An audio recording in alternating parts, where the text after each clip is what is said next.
Starting. Hey, everybody, welcome to today's Underscore, where we're talking about metrics to meaning, improving the value of your learning programs. My name is Shannon Howard. I'm the Director of Customer and Content Marketing here at Intellum, and I'm excited to introduce to you an array of panelists who are going to be talking about the metrics that they're measuring, and how they're proving the value of their programs. But we'd also love to hear from you. If you want to go ahead and write in the chat, who are you? Where are you calling in from? So I'm calling in from Black Mountain, North Carolina today. Today we're going to be talking about how do you measure success, and I'm really excited to be hosting this conversation and hearing from today's panelists, because this is something that we're all thinking about, but how we measure our programs is very different depending on the audiences that we're serving, which business unit we're part of, which systems we have access to, maybe what business intelligence or data analytics resources we have access to. And so each of the panelists today is going to represent a different perspective, a different background, and share their experiences, both the successes of measuring metrics and then also the struggles, the obstacles that come up and the things that are difficult to overcome and how they overcame those things and navigated them. So I'm going to let the panelists introduce themselves. We have some questions prepared, but we'd love to hear from you too. So there's a Q&A box at the bottom of your screen. Feel free as we're going through to pop in any questions that you have, and we'll ask our panelists those as well. So to kick us off, Christy, do you want to introduce yourself? Sure. My name is Christy Hollingshead. I'm the VP of Customer Education at Heap, which is a digital analytics platform. And then what customer education means to us is live training, digital training, scaled customer success or scale adoption, as well as documentation.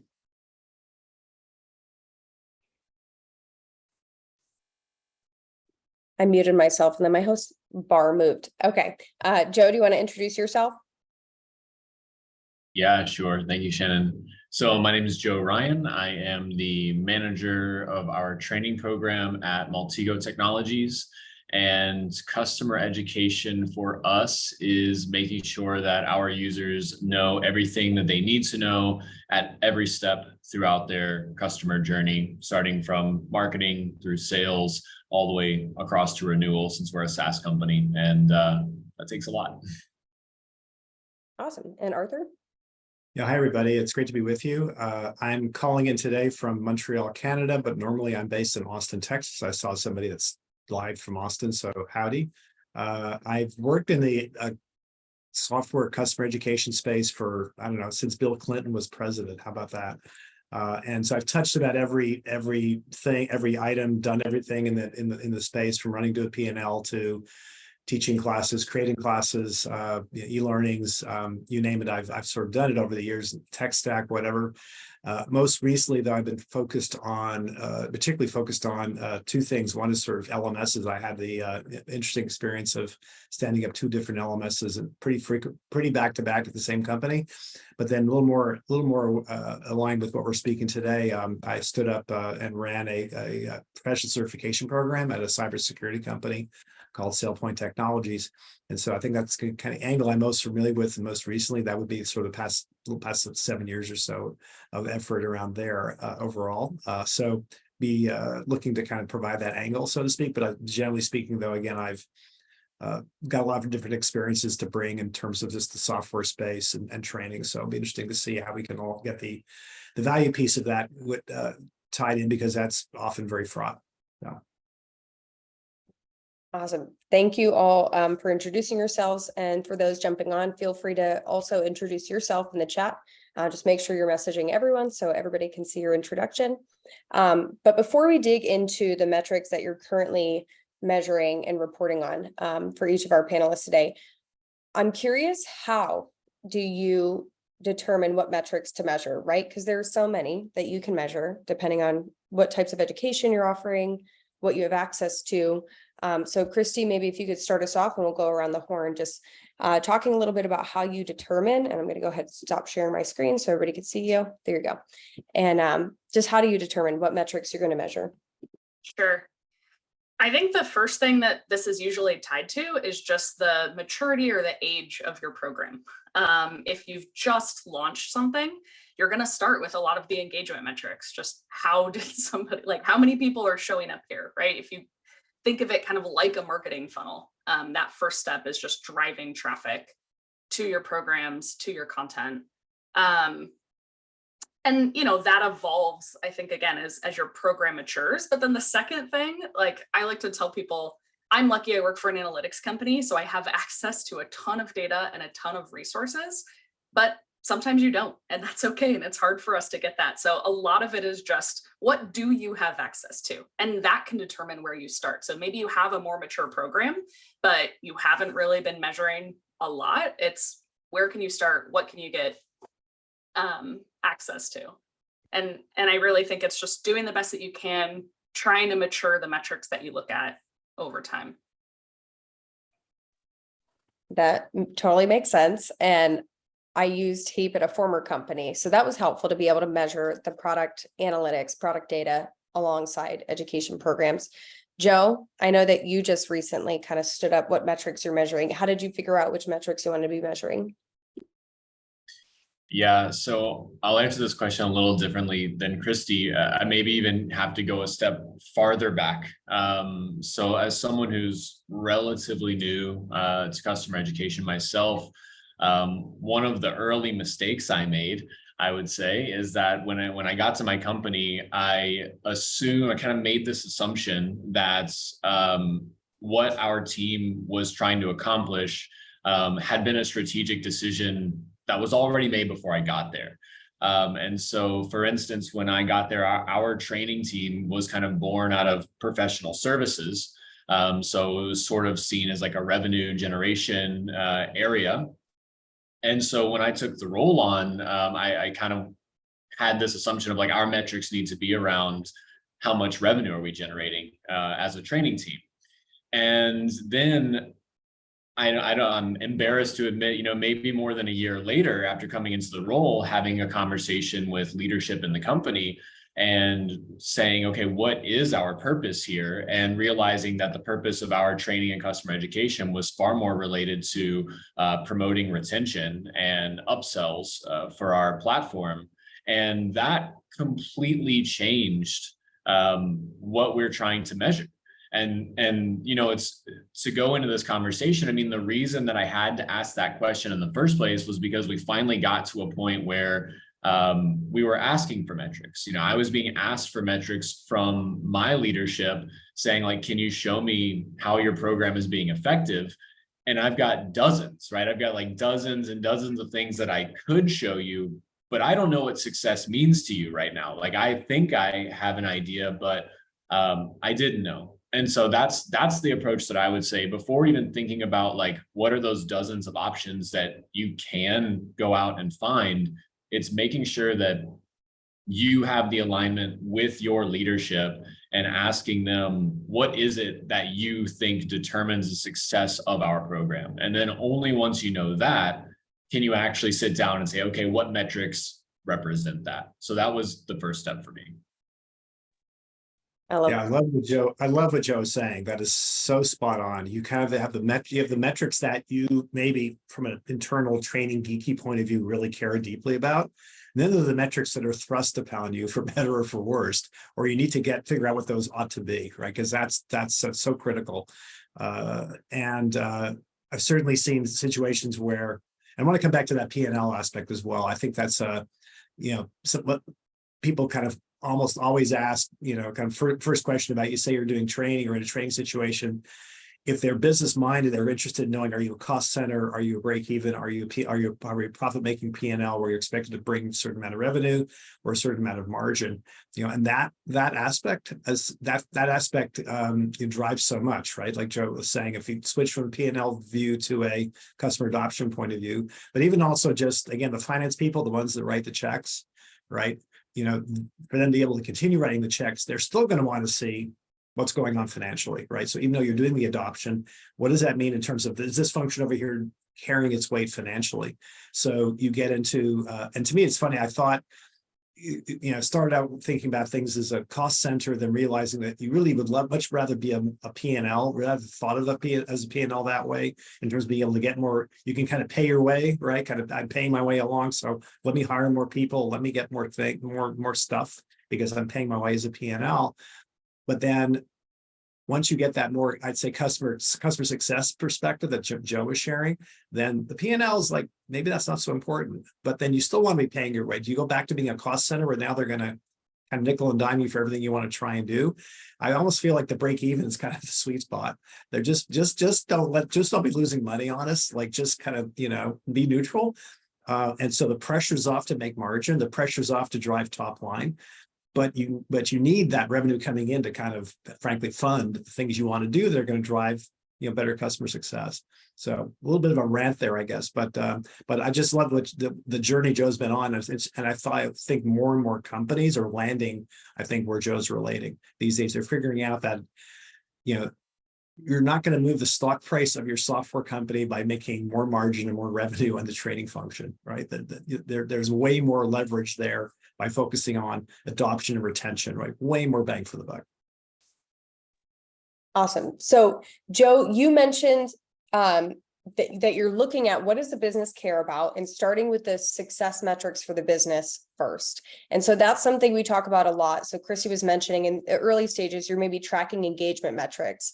And I feel like in learning, you were taught how to measure learning outcomes, right? Learning effectiveness. But how do you go ahead and tie that to the business success metrics? How are you kind of translating or taking those learning metrics and then tying them to those things that the business is saying? In your case, more around the retention, product adoption side, how are you making that connection, or how do you piece those metrics together?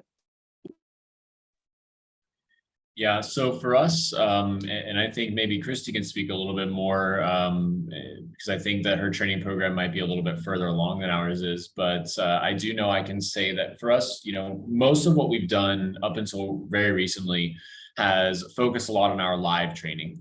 So instructor-led training that we're giving to customers, whether that's purchased or even that we use as a method of retention and making sure that customers are adopting the product. And we have to make some assumptions, right? And this is something that I think all customer education leaders are going to struggle with, is that there's well, I won't say absolutely no way, maybe someone will surprise me here. But as far as I know, it's very difficult to show causation, right? Like it's very difficult to show that like my training actually did this thing. So we have to make some assumptions. And one of the assumptions that we make going into this as a SaaS software company is customers who use the product more and customers who, for instance, activate their licenses that they've purchased. Like these are big deals. The more that a customer uses the product, the more that they activate those licenses. If they buy 20, if they have 20 activated, like that's a really big deal for us. And so one of the things that we've done is we can actually map out all of the instructor-led training that we have given. And we can look at that, like take those plots on a graph and look at that information and say, okay, for instance, the 90 days prior to this training, this was the activation and tool usage that we saw. And in the 90 days after the training, this is the activation and tool usage that we saw. And for us, what we've been able to, and as a little caveat here, we do account for the actual day of the training. We take all of that out. So we're not kind of like skewing our own data because they're using the tool while they're actively in the training session. But what we saw was within those 90 days after the training, we had an average increase of 66% on tool usage. And so if we can look back and say, okay, before training, they're using the product this much, and after the training, they're using the product 66% more. And we can show that's product adoption, that's tool usage, that's license activation, and that's them actually incorporating the product into their everyday workflows that are the things that they have to do in order to be successful in their job. And now they're using our product to do those things. Then we have some ground to stand on. So again, difficult to say, yes, this account renewed because they had training, but if we can say this account has more product usage because of training and they renewed, now we're getting somewhere. And again, we're really early in this. We only have about a year of data to work with. So retention cycles are about a year. So obviously we have a long way to go to really like feel this out a little bit more, but we have a pretty good indication that it's moving us in a positive direction. I love that you were able to show the 66% increase. And I think maybe something that's important too to think about is, and you're talking about this, you have a year of data, but a lot of these metrics take some time to prove out. It's not like you had a training, next day, 66%. You're looking at kind of a window of time afterward, because behavior change can take a moment, and maybe people aren't in your product every day. Christy or Arthur, anything that you would kind of add to that? Yeah, I think we saw certainly the same thing at SellPoint. I've seen it elsewhere where we literally had a graph. We showed every QBR that the correlation, again, a great comment in the chat about correlation, right? You just need to show correlation, right? That's related. Strong correlation between taking training and buying more software, whether that was buying new, expanding your footprint of your product or renewing what you already had.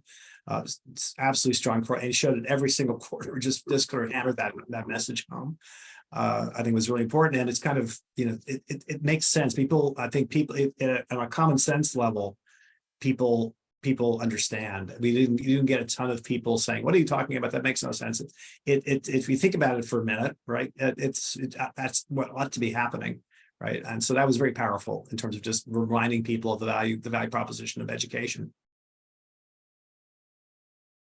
I think the only other thing I'll add, I agree with everything that was said and the importance of it. I think there is a lot of skill though in how you talk with your leaders about correlation, because there are some that will just dismiss it and like, well, they had a CSM and they had all of these other things. So I think one of the powerful things about learning programs is that in many cases, not all, but in many cases, these are optional resources. You're not forcing your users to take the content. And so shifting the conversation to say, yes, like, this is correlation, but we need to have these resources because look at this large subset of users who are choosing to go on their user journey with your product by utilizing these, which is influencing them to be more successful. This is the way that they are choosing to educate themselves. So I've flipped that conversation a few times with leaders who have challenged me, really at almost bringing in the engagement metrics and tying it to the correlation that like, look, this is how our users want to get better at the product. And that's been really helpful. That's interesting. That story is really interesting. I'll flip it again of experience I saw where it was seeing those correlations was part of what convinced our executive leadership to go ahead and pay salespeople when they sold training, and not only pay them when they sold training, but also make it automatically attached in every deal. If you bought new software, you got training attached, and it took a very high level EVP to get that removed on a deal. And so which meant that once customers had the training there anyway, they were going to start to use it, right? And so he created this kind of nice, then the more they get trained, the more you see these other outcomes. So it created this nice feedback loop.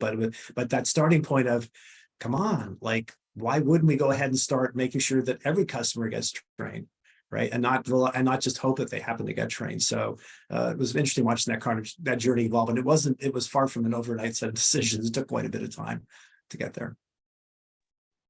I jump in really quick, Shannon, sorry if you don't mind. And this is super simplified because I totally agree with what Christy's saying, and being able to articulate this a little bit better. One thing that someone told me very recently that I really took to heart was just sort of, first of all, being able to define this like trained versus untrained user, or trained versus untrained customer. And I'll be the first to say that's actually not as easy as it sounds. So, I mean, I don't want to downplay that that's an easy categorization to make for a lot of us. There's a lot of work that goes into that too. But one of the things I was able to say to my leadership after having a conversation with someone was, if we're just putting customers in buckets of trained versus untrained, and we see that these trends are happening, regardless of the correlation, the causation, whatever it is, if we just see that trained customers renew or retain or upsell at higher rates, does it really matter if it's causation, right? Like, and when someone said it to me that way, it was like I had been struggling so long to try to somehow prove that we were causing this, and to really throw it down in those super simple terms. Actually for me was a light bulb moment, and for some of my leadership was also a light bulb moment, that we could just sort of make it that simple. So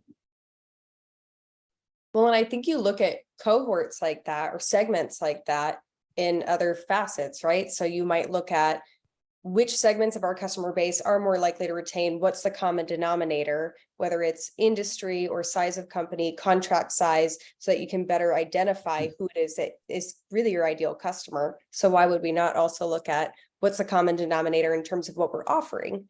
I'm curious, I don't want to throw in the do more with less because I hate that that's a thing and that it's become increasingly more a thing. But have any of you seen that customer education is really kind of a solution to doing more with less? Because as you increase your customer base, especially if you have smaller accounts, it does not always make financial sense to give each account a dedicated CSM. And so customer education or customer training can really be that opportunity to scale, support learning development for those accounts. Do any of you use that as kind of a way that you talk about the success of your programs in terms of like cost deflection? Yeah, I mean, I think that's, especially when you're first starting a program, like that is one of the key things the organization is looking to drive, right? You probably have CSMs who are doing 1 million of these one-off trainings. So if you can quantify that, again, when you're starting out and talk about that, ticket deflection is another big one, although that one's tricky. Sometimes tickets go up when people get more trained, but it should be less tier 1 tickets, which is a good thing, right? You want power users. But yeah, I mean, our programs are about scale. And I actually think like more broadly in the industry, it's really interesting right now as the customer success community is embracing digital customer success and like digital adoption. To me, the things that they're talking about, I'm like, that's customer education. It's what we've been doing for the last 20 years. But yeah, it's absolutely crucial to think about how do I take work off other teams' plates and how can I showcase that I'm doing that I'm lessening the burden for these other teams. So Christy, you talked about support deflection and Matt had asked a question in the Q&A. So I'm going to pull that in now because he said, have you thought about also, and this was directed towards Joe, looking at support ticket numbers in the 90 days post-training for those accounts? Ticket deflection is another way to show value or ticket quality as well. So is that something, Joe, that you're measuring as well? Because I know Christy just talked about that, either deflection or a decrease in kind of those maybe basic question tickets. Yeah, so this is a really good question. And I think, again, part of this, I think, has to do with maturity, like Christy said. So for us right now, we picked one goal. We picked one way to measure ROI for training right now, and that's looking at retention. And that's it. So I kind of laid out when I went to my leadership with kind of how I wanted to grow the program, I laid out, sort of these are ways that people measure success of customer education programs, or these are kind of the reasons customer education programs get put into place, and sort of showed one of these buckets as this cost deflection, right? So yeah, as Christy said, the CSMs, right? Needing less CSMs or dedicating less CSM time to doing one-off trainings, deflecting support tickets, or having these higher tier support tickets. And so this was a metric that we considered. But for us, we had to make a choice in what are we going to measure, as we're very early in our maturity with customer education. So we decided to go after this retention metric. And of course, as we're making a business case and we're, continuing to modify that business case for our education platforms, once we get one of these areas dialed in a little bit more, then we can say, okay, now how else is this impacting? So kind of my advice is absolutely, I think this is a really good thing to look at. Support ticket deflection or CSM time saving. I think these are great metrics, but I wouldn't try to do all of it at once. I wouldn't try to measure all of these things at once. I would kind of pick a target, go for it, because yeah, if you try to do it all at one time, we're talking about collecting different kinds of data and getting all the other teams involved. It's going to be a ton of work on top of the work you're already doing, right? So I say pick that target. And if your target is this cost deflection, then absolutely go for it. So let's actually talk about that. Christy and Joe, you both talked about program maturity and how those metrics change. So I feel like you Google what metric should I be measuring for my customer education program, and it's like ROI, revenue, retention, and those are great, obviously numbers, right? Joe, that's your goal right now. How do you show progress toward that? If it can take some time, whether it's 90 days or it takes a year to show those renewals or the retention rate of those different cohorts. And then how do those things change over time? So Christy, maybe you could speak a little bit to how you've seen your program metrics change over time as your program has grown. Yeah. I sort of think of, I mentioned it earlier, like metrics kind of being like a funnel, like very similar to sort of a marketing funnel, except different in that you're not really necessarily following the user's experience through that journey. But let me talk about that. So I think the most important initial metrics to measure are like what I put into this bucket of like engagement and awareness metrics. So it is what some people will refer to as vanity metrics, right? Of just like total visits to the site, like registrations, course completions. But while those numbers aren't necessarily going to help you prove impact to the business, again, when you are starting out a program, like they are the most important metrics, is just getting people there. It can often be one of the hardest things when you launch a program. So I don't want to like downplay the importance of those metrics. There is a lot of value that you can get for your business. And even being able to say, hey, we launched this and 1,000 people signed up, taking that like to your leader that like, look, there's a demand for this, there's drive for this. At the start of that journey can be really impactful. Even there, like you can mature in what you measure. So oftentimes, again, it's just this high volume count. What are the top taking courses? But you can start to mix in things like your reach and your penetration rates, or the breadth and depth of usage. So like what percentage of accounts have had somebody complete a course? What's the average number of people within an account that complete a course? And again, actually, like once you have all these metrics, like I put them in buckets because it often tells me how I need to focus on my program, like in order to improve it. And sometimes it is about like, okay, look, yeah, we have good drive, but like people are only taking this one course. So I need to drive awareness and demand for like some of the other content, which again, important for your program as a whole. Then the next bucket that you often mature into is like, again, what I call it is evaluation and experience. So this starts to be the qualitative feedback that you're getting from customers, or you might do it as CSAT, you might have an NPS question.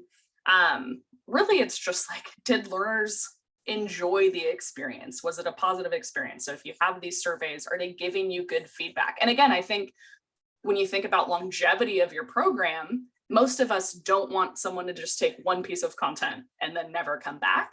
So also, again, not necessarily super impactful, but really important for learner retention within your program. They have to actually like the content. They have to feel that it was helpful. They have to like want to explore the rest of your catalog, come back over time. So you can start actually looking at like even just learner retention, like what percentage of people that took one course actually went on to complete a second course. And again, not super easy to do that. Then I like to move into the influence bucket. And I think this is a lot of like what Joe was talking about earlier. This is like what I call the like, did the content work? So it's one thing for someone to put in a survey, yes, I'm going to apply this. And it's a whole other thing to see, did they actually go on to do those actions in the product? This one is where it gets tricky for a lot of people who, again, aren't as lucky as myself and aren't necessarily, they don't have access to necessarily these product metrics, or maybe they do, but it's hard for them to tie the learning behaviors into the activities that someone is taking in the product. But if you can do that, this is where your metrics start to become really powerful for your organization. So we look at this at a broad scale for all of our content. So for us, we'll basically say, okay, of anyone that took like any course, did they do like our primary activity metric in the product within a day, like of the course, like basically were they applying it? But then we get really granular as well. So when you talk about like learning objectives or learning outcomes for each individual course, we also map, okay, we wanted someone to build a chart, I don't know, verify an event, right? These key behaviors in our product, we will also look at that. So within, again, a particular time frame of taking this course, did they apply that action in the product?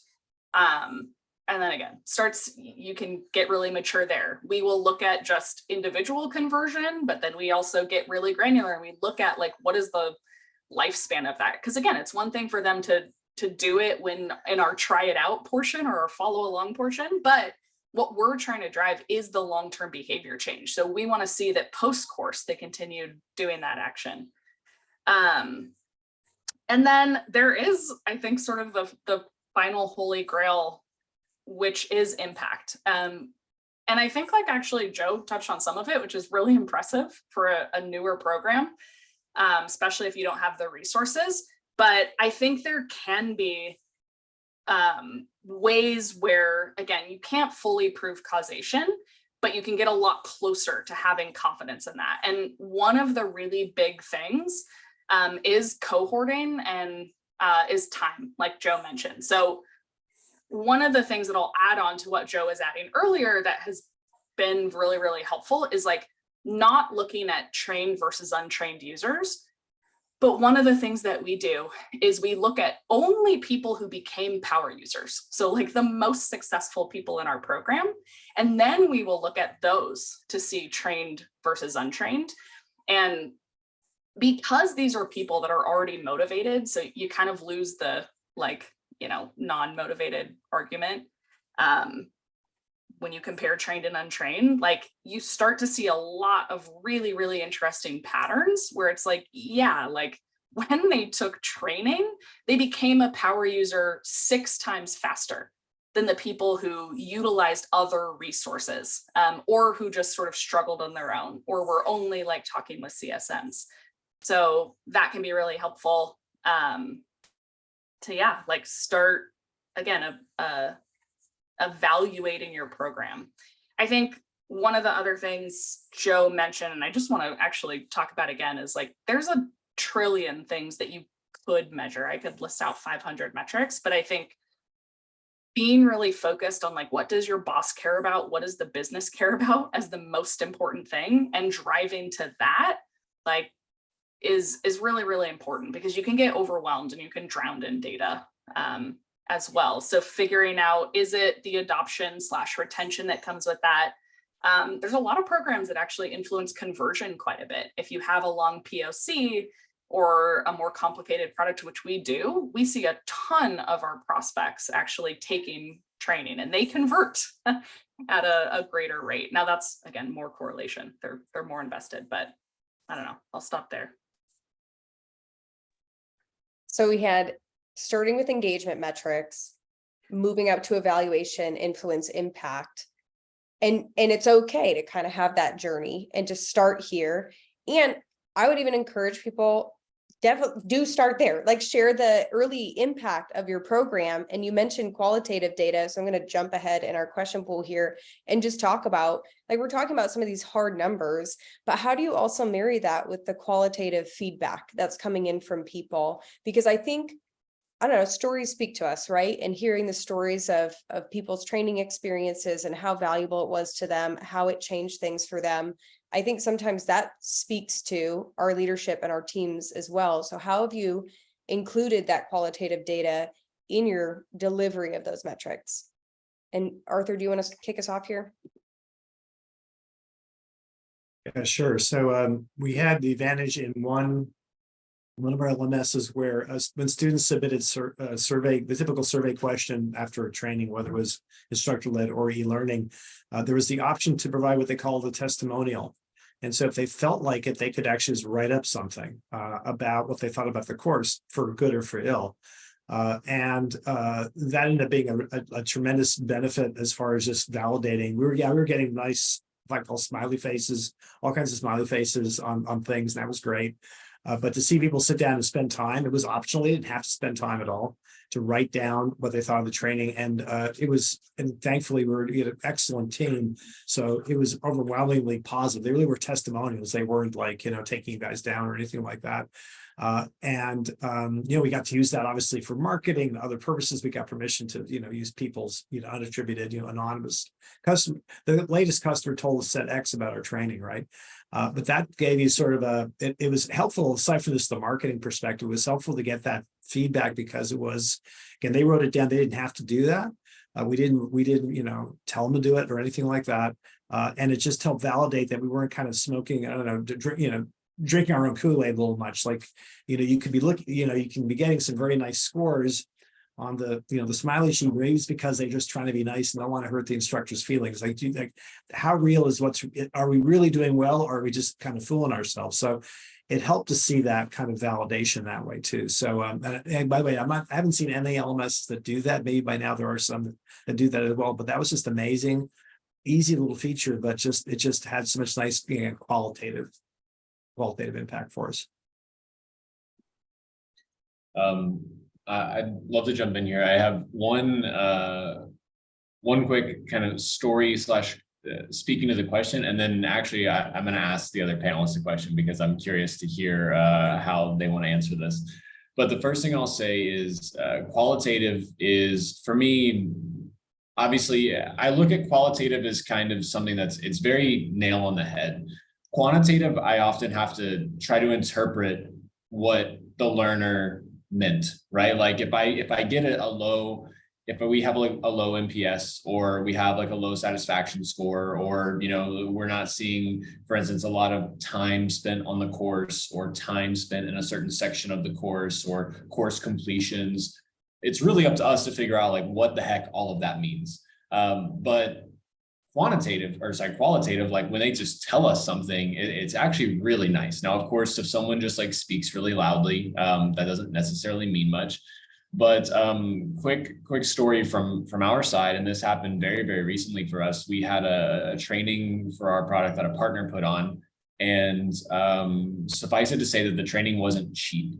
It was, an expensive training to attend, and we had, I think, there were only a dozen or so people in attendance, but 70+% of them left us the same feedback, which was, I can't believe that I came to a training and spent this much money and you guys didn't even give us anything to take home. Like not a piece of paper were we given to take home with us. Now for me, we just launched our online platform, and I was like, oh, like everything a customer will ever need to know is like right there in an online course or a PDF or like some document that they can really easily access. But for them, it seemed like for them, it felt like a slap in the face that they like walked in the room and they didn't get a piece of paper to take home with them. And I call it a piece of paper, but any sort of takeaway document that helps support the content that they had just learned. And our reaction to this was we very, very quickly, we had a couple of documents that we lean on. So like student handbooks and like a couple of different kinds of handbooks, cheat sheets, shortcuts. And we immediately sent a print runoff and had turnaround within 2 weeks. And now we've got a stash of these items like back at our office. So next time we go do on-site training, the customer has something to take away with them. And maybe this is one group being really loud, but it's also kind of one of these things where of course we should have something that the customer can take away from them or take away with them, that they can have sitting at their desk, that they can reference when they need to. Of course we should do that, right? So but that was not feedback we'd ever gotten.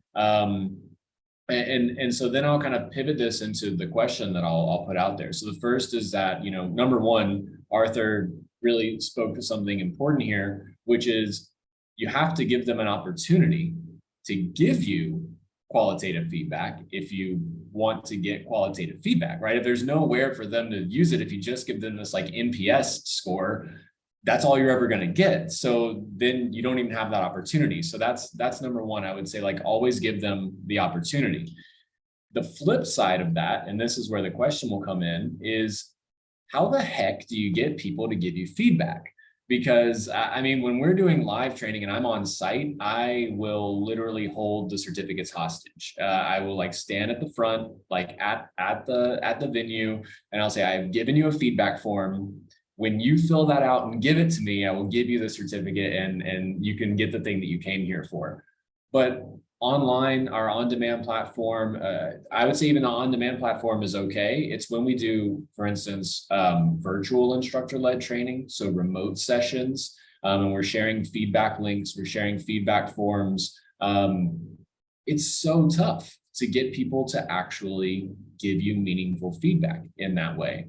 And so, yeah, I would pitch it over to Christy, over to Arthur, like, especially for those of you working in the remote training space and the on-demand training space. How are you getting higher numbers of getting feedback from your users and from your learners? I think that was maybe partially answered by one of the chat comments I saw, but what we did was we mechanically tied issuance of proof of completion to survey completion. So you literally could not get this proof of completion for that e-learning or for really any training without filling it out. Now, again, that testimonial part was optional, the qualitative part, but just to check the boxes. So it's, in other words, very easy. We're not forcing people to write sentences, but forcing them to complete a survey. They understood that, they did that, and that, and that sort of took care of the compliance piece of that for us pretty straightforwardly. And what's nice is, again, using leveraging the LMS, you could use the same mechanics across all modalities. And so we were able to just lock that in for everything. Everything we offered, that wherever you would get a proof of completion for it, there was enough stuff learned that you would then get a proof of completion. It was always tied to, but must have also filled out survey for that thing. And then sort of problem solved, in quotes, right? But yeah. I think the other thing that we've done that's been successful is just like actually slightly bumping up the survey time. And one, we've made it really short and easy to do it. It's basically a rating and then an open text. But we just sort of embraced the awkward silence. So it used to kind of be at the end, as soon as we sent the link, we were already saying goodbye, everyone was logging off. But we actually moved it right before our Q&A session, which like is important to the experience, but like also is not part of the designed content. And like when we just moved it, because people wanted to stick around for the Q&A, we literally put music on for 2 minutes and like give people to do it. It's like 80-something% we get in our live trainings just by doing that. I like that. I'm totally taking note for underscore, which, by the way, there will be a survey after this. Please tell us what you think and what you would like to learn more about. All right, we have a number of questions in the Q&A, so I want to make sure that we get to these. Someone asked, what traits do you use to characterize valuable evaluative measures, and what's been effective for you in helping less data savvy audiences understand a high quality versus a low quality measure? Does anybody want to take that one to start?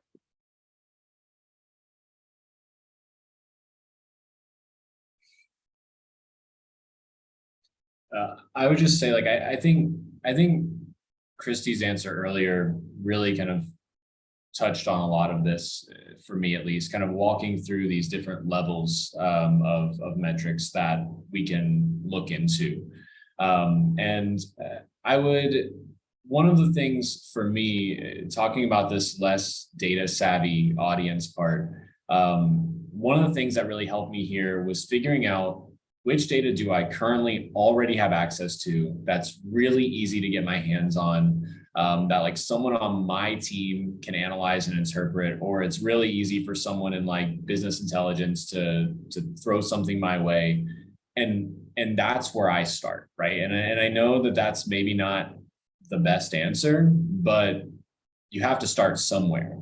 And if the thing that's blocking you is, I don't have the data, like, let's say you're talking about this like high quality versus low quality thing, or how effective something is. If it's going to take you 6 months and working with cross-functional teams to get the right data to get this high quality thing that you're chasing, start with the low quality stuff. Like, get something moving, work on that high quality thing for the next 6 months, like get it going. but get that low quality stuff first. And I'll give you a quick example of this. So, and this is for us, and I would also lump this into that maturity thing, but I picked up on this when Christy was talking earlier. One of the things that she said that they do is they're looking at like how many customers in a specific account have done something, have like completed a training or done something. We're at a point now where for us, for our data, and the way that we issue licenses, we actually don't have a way to, well, we're working on it. We're getting there. We're halfway. But when I started, we didn't have a way to attach a specific user to a specific account. So we could see that like users were doing things, users were completing courses, but we didn't have a way to say like that user belongs to this account. And then we have like a percentage of how many of those 15 licenses of those users have gone off and done something, and then been able to measure that against whether the account renewed or whether they upsold or downsold or anything. And so like that's a metric that we're chasing. And of course, I would consider that a very high value metric. Like that is, of course, like for us, that's the big thing we want to do is like, how does training impact this at an account level? We're not, we sell to accounts. We of course sell to individual users as well, but our main business is enterprise. And I can't track that yet, so I don't. But I have to have other stuff that's a stand-in, right? So I start at that lower maturity level. I see these individual users, what they're doing, course completion rates, how many people we're reaching, just like Christy said. And some people might look at these as vanity metrics, but if all you have to work with are vanity metrics in the beginning, work with your vanity metrics, right? Like you just have to. So that's for me, it is a journey to get to those high quality things. And just on the last thing I'll mention, I see Arthur unmuted, so I'll throw it over to you. If you aren't super data savvy, there's probably someone in your company who is. And so we work really closely with business intelligence to help us do this, because we know that they're better at data than we are. And like, as much as I like to believe that I can do everything that's required to prove the success of my team, that's not a strength of mine. And you have to be able to admit that and find someone who can bolster you to work with that data that you do have access to. Yeah, no, amen to that, right? And again, it's a maturity thing. Do you even have a data intelligence team to work with, or a business data team or data architects to work with, or are you rolling all of your own stuff, right? But I think that when you get to those bigger, there's always going to be some executive vice president that asks for that metric that nobody thought of, because that's what executive vice presidents do. They think of these things they suddenly care about, or it dawns on them, right? Often that becomes very cross-functional, and you need data not just from the learning management system, assuming you have one, but you need data from the support system. You need data from your community platform. We talked about, those power users, right? They're probably making themselves known on your community platform, right? So there's so many platforms, right, that you want to be thinking about, not only your LMS, and thinking about, and there's no end to those metrics. So to me, it's more about, it's as much about thinking about how to create as flexible a data environment, data architecture as you can, how as rich as possible across the organization, across the company. Financials, by the way, things like, okay, are they taking training? Are the customers that are behind on their payments? I mean, how does that correlate to anything, right? So there's financial things that are coming in as well. So being able to sort of talk about getting data dumped into the right place, having a data lake available where all the data is really there in some form or fashion, right? That's one piece of it. And then pulling that into a BI tool, pick your favorite BI tool. But also that other thing that dawned on me more recently as well, which was probably obvious to other people, but the power of single sign-on to help this. Because without single sign-on, you have the potential, depending on how you organize things, to where the same human being may be going under different email addresses across different encounters with your company, right? They could be in their Gmail address over here, their Hotmail over there, their company email over there, and who knows what. But it's all the same person, but you don't know they're the same person, right? Other than some magic guesswork, Shannon Howard. Is that the same Shannon Howard that took the other class, right? So SSO, when you get it and keep it, please keep it. Now you've opened the gates up to a lot more ability to do meaningful data analysis, right? Because now I really know who's Shannon Howard, because it's Shannon Howard with the same email everywhere, no matter how she interacted with our company, right? So you don't think about this necessarily when you're thinking about metrics, right? They're beating me up about a metric, but that data piece and that if you will, identity piece as well, right? Critical things as you try to scale things out. And frankly, then you can like, okay, fine, you came with a fresh new metric that nobody ever thought of, but in the history of mankind, congratulations, that's fine because we have all the data and we just need to go make a report off of it. And by the way, I wish vendors would stop creating out-of-the-box reports for me because there's never enough out-of-the-box reports. We always need more reports. Like you'll never think of it all. So it's nice to see, but honestly, I'm way less interested in out-of-the-box reports out of actually any platform I deal with. I'd rather just have the ability to get the data out of there into someplace else where I can go crazy with reports and all the other cool stuff. All right, so no out of the box reports. We want to define our own reports because metrics vary. All right. 3 final questions. So let's quick hit, maybe one person answers each. So there's a question around if it's not possible to accurately define or measure a trained versus untrained user, would it be better to define the audiences as high engagement and low engagement? Would you say those are the same things? Joe, would you categorize people that way?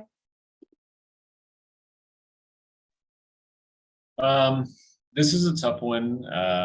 This is a tough one for me to answer because, yeah, it's because for us, so, I mean, actually, I'm just going to pass. And the reason I say that's because, again, we're super focused on live training right now. And so we're reaching a really small percentage of our users based on live training. And so maybe in a year when our LMS is a little further and we have a lot more people, we're more scaled, I have a better answer for this, but maybe someone else can talk a little bit more to this one in terms of that high and low engagement. Yeah, to me, it was the proxy for us. It wasn't in the, we couldn't really do it. And we're trying to do necessarily the software. It didn't really apply for us in the context of SailPoint anyway. It was, so therefore became the community platform. That was the engagement. People would show up and the ones that are answering questions that are being posed to the community, like how do I do A by X, Y, or Z in SailPoint? They jump in. I can answer that question, and those platforms have their own gamification, badging, ways to kind of encourage people. You get little prizes for answering questions and being engaged. So you pick the most engaged people on the platform by virtue of that platform reporting them. So that's who they were, and so that was our mechanism. And we inferred if they're able to answer lots of questions, and by the way, their answers are being validated and confirmed, like they're not just making guesses and things like that, then you have to assume that they learned that somewhere, whether from training or probably hopefully from being engaged with the solution, right? So it was kind of indirect that way, but the proxy, that community proxy was, I think, very bad, very, very bad for us. And even to the point where we were starting to actually reorganize how the whole thing was done in terms of organizations, the community team, customer education teams were now brought much more closer together over time as people started to see those linkages. I think I saw somebody talking about one reporting to the other or something, and we definitely started to see that as well. You start to organize around that. So yeah, the community piece is key, I think, to this. So earlier we were talking about how do you decide what to measure? And so Lisa had asked about how do you measure or how do you differentiate the value of different modalities of learning? So whether it's self-paced versus live, video versus supplemental guides. I think we also have to think about how are we going to allocate our resources and our time? What are we going to build? So how do you show the value? Because maybe, you do have, Joe, you mentioned you're really focused on instructor-led training or live trainings. How did you maybe decide to do that versus more on demand, or how do you balance that and measure that along the way? Yeah, so that one I can speak to a little bit. I mean, for us here, again, on demand is early, but what we saw is that there's people asking for it, right? And so that was a big thing for us first is in order to divide effort, we need on-demand learning because we need to scale. We need people to come in. So it was just a matter of necessity for that first step of making it happen. The part for leaning in, one of the things that I think is interesting here is making very broad differentiations first and then getting a little bit more specific. So for us, Right now, we're doing this differentiation of live versus self-paced or live versus on demand. And that's the first step. And then there's kind of the second aspect that's kind of mentioned in the question of like video versus supplemental guides. So for us, as we're doing our on demand, the only thing that we're looking at right now is our courses, and we're looking at like our video content. And we want to see how that impacts people. Because we have a lot of documents, we have a lot of handbooks and other kind of guides, but those are things that it's tougher for us to see, because if someone just looks at it, downloads it, we see on the LMS like this person spent 1 minute on this piece of content. That doesn't really tell us a whole lot. So we're not diving into those things. We're diving into the courses, seeing how long people are spending, and then checking to see what that is. So I would say this gets a little more broken down as you start to really understand each of the products that you're offering for what they are. And then looking at those impacts. And this does also go back to that question that's we've kind of answered, kind of danced around, and maybe it's a topic for another conversation, but like this idea of defining a trained user versus an untrained user. Is that a combination of two things, right? I mean, can you have an account where you're counting a user is trained because they took an instructor-led session, but you're also counting a user as trained because they completed an e-learning course?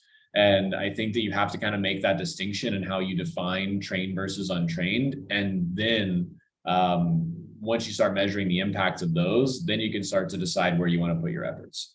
I'll sort of comment on that a little bit. So again, because my experience more recently with certification programs, it wasn't about, frankly, trained versus untrained user. In most cases, it's more about whether you're certified or not.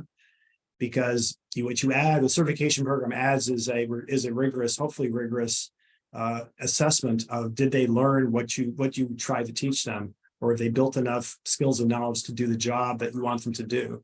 Right. So you've got that kind of much more hardcore. It's not about, did they experience, did they sit in class long enough and do the exercises and so on. What it is, it's, did they demonstrate competency?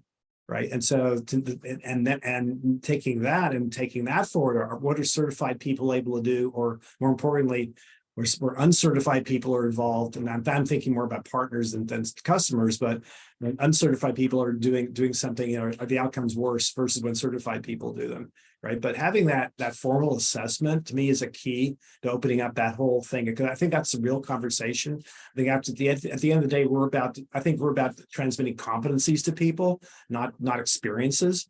And only when you get to a formal assessment, whether you call it a certification or not, but something that is a fair, valid assessment, do you then really have something, I think you can put something on it and sort of do something with it. So yeah, I'm sort of much less a fan of the trained untrained is vague and a little squirrely. I'm much more a fan of, okay, let's see if they, did they pass the test or didn't they pass the test? Now let's see what is that implying about their behavior going forward, or outcomes going forward. Christy, did you want to add anything else to that? Yeah, I think this is a tricky question, because I actually think you have to be careful about doing this, because the different programs that you provide are not apples to apples. So I will say, at a high level, we look at those different levels of metrics for each of our programs. So again, we call it the activation rate, which is that metric I talked about before.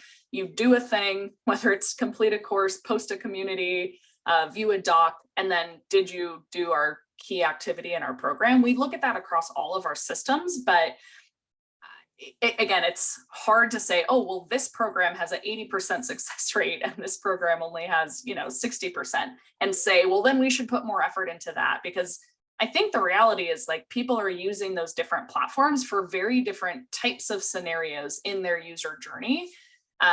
So I just want to caution against that, is like, you can't necessarily compare those directly and say, okay, the thing that's getting 80% on this metric is the thing that we're going to invest in.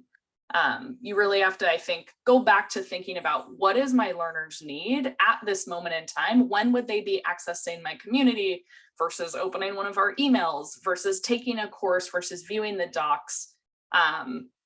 And then kind of thinking about those experiences independently about how do you make the best experience for those users in that moment. Yeah, I'll say one last thing about modality, which sometimes you get an executive order or direction that thou shalt remove all instructor-led training, period. We want it all to be 100% digital, right? In the service of the do more with less, right? Invest maybe more in content upfront and content creation and management, but zero cost to deliver, right? It's scalable to as big an audience as you want.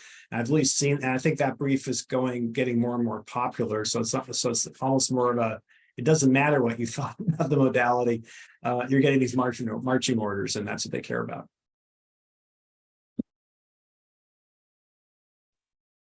Well, thank you, everybody. Thank you, Christy and Joe and Arthur for hopping on, everybody. We are at the end of the hour. So I will just say we're going to be hosting a roundtable discussion. So this is just live, real-time chatting, like opportunity to interface directly. So Justin just posted that in the chat. Thank you, Justin. And you'll also get a survey at the end of this. So we'd love to hear from you. How did you enjoy this conversation? What other topics are you interested in hearing about? And we'll look forward to seeing you soon. Again, thank you to our panelists. Go follow them on LinkedIn. And have a great day, everybody.